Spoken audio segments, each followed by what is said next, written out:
ताना क्या दिया है कि मैं हुजूर का मिलाद मनाता हूँ, मैं नबी पाक की नात पढ़ता हूँ, मैं रसूलुल्लाह के फजाइल बयान करता हूँ। तो ये मेरे लिए ताना नहीं है, ये मेरे लिए एजाज है कि जब से शऊर की आंख खोली है ना, मेरे पास कोई सियासी सिफारिश कराने आता है, कोई जब भी आगे कहता थोड़ा टाइम नहीं देते, नबी पाक की तारीफ सुननी है, हुजूर की चंद बातें हो, मैं अपनी हयाती तो कुर्बान थी माँ, सारी मोहम्मद मोहम्मद पकीदे गुजर गई, मोहम्मद मोहम्मद पकीदे गुजर गई, मोहम्मद मोहम्मद पकीदे गुजर गई। और अदम से लाई है हस्ती में आरज़ू रसूल। देखो ना हमें कहाँ कहाँ लिए फिरती है जुस्तजू रसूल। और अजब ही मंजर हो मैदान हश्र में बेदम, कि सब हो पेशे खुदा और मैं रूबरू रसूल सल्लल्लाहु अलैहि वसल्लम। तो ये नाज करें, अपनी जिंदगी में बहुत बड़ा एजाज जाने कि हम नबी पाक के गुलाम।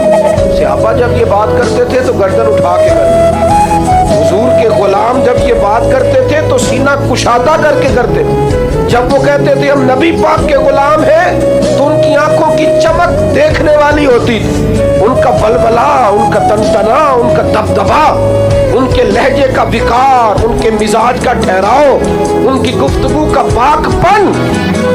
वो भेजा ना मुसलमा कज़्ज़ाब के दरबार में, जब हजरत हबीब बिन ज़ैद को नबी करीम ने, कपड़े सादे थे लेकिन जब वो घोड़े से उतरे और उन्होंने अपना दुर्रा जमीन पर यूं करके रखा और फिर अपना नेजा जमीन पे गाड़ा, तो वो सादे कपड़े वाला दरवेश जिधर जिधर जाता था ना, लोग अब उनको देख देख के रोब का शिकार होते जाते। उनका तर्ज जिंदगी देख कर, आना जाना देख कर लोग समझते थे यार कोई इनफरादी आदमी आ रहा है, कोई अनोखा रंग।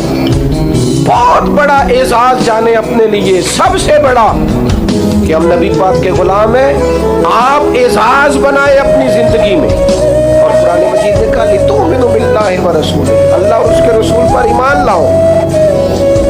अपने दिल के अंदर ईमान की खास चाशनी को महसूस करना है।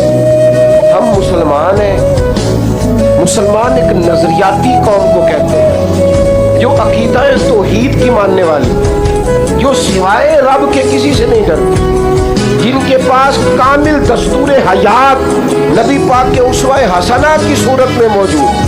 मोमिन उस इंशराह सदर वाले शख्स को कहते हैं जिसका सीना हर किस्म के वहम से पाक होता है, हर किस्म के तुहम्मात से पाक होता है, हर किस्म के खदशात से पाक होता है, हर किस्म के तकल्लुफात से पाक होता है। मोमिन अपने ईमान के सबब से अपने दिल में एक अजीब सी ठंडक और इत्मीनान महसूस करता है, वो करार में, सुकून में, और देखने वाले को महसूस होता है कि बड़ा ठहराव आया है इस बंदे की जिंदगी में। एक तो हदीस पाक वो है ना कि हुजूर ने फरमाया तुम में से कोई उतनी देर तक मोमिन नहीं हो सकता जब तक मैं उसे हर चीज से बढ़कर महबूब ना हो जाऊं। एक हदीस पाक ये भी है, इसको भी आपने जरूर जहन में रखना है। हुजूर अलैहिस्सलाम ने फरमाया तुम में से कोई आदमी उस वक्त तक भी कामिल मोमिन नहीं हो सकता जब तक उसकी नफसानी ख्वाहिशात उस दीन के ताबे ना हो जाएं जो दीन मैं लेके आया हूं। उसकी नफसानी, उसकी ख्वाहिश ही वो हो जो उसके नबी की चाहत है। तुम्हारी ख्वाहिश ही वो बने जो रसूल पाक ने चाहा है। अपनी ख्वाहिशात को हुजूर का गुलाम बना डालो। नबी करीम अलैहिस्सलाम ने फरमाया तुम्हारी तबीयत, हमारे उलमा इस हदीस के तहत फरमाते हैं कि तुम्हारा मिजाज इस तरह का होना चाहिए कि तुम्हें जिस तरह गर्मियों में ठंडे पानी से वुज़ू करके नमाज पढ़ने में लुत्फ आता है ना, बिल्कुल इसी तरह की राहत तुम्हें सर्दियों में भी ठंडे पानी से वुज़ू करना है। इसलिए कि ये वुज़ू तुम अपनी मर्जी से नहीं कर रहे, रब रसूल की मर्जी से कर रहे। जिस तरह तुम्हें नेमत मिलने पर अपने रब की बारगाह में तुम्हारा मिजाज तशक्कुर का रहता है, करार का रहता है, कोई बेचैनी नहीं, कोई घबराहट नहीं, कोई ज़हनी फिक्री उलझाव नहीं, बिल्कुल इसी तरह अगर अल्लाह की जानिब से कोई तकलीफ आ जाए, वो कोई आजमाइश डाल दे, फिर भी तुम्हारी तबीयत बेकरार ना हो, बेचैन ना हो, उलझाओ ना हो, तुम मकामे तस्लीमो रजा पे हो। यानी क्या मतलब कि दुख कबूल मोहम्मद बख्शा, बस राजी रहन प्यारे, वो राजी रहे, बाकी कबूलियत हमारे यहाँ ना, हमने मोहब्बत रसूल का जो माना लिया है वो भी बिल्कुल अपनी मर्जी का लिया है।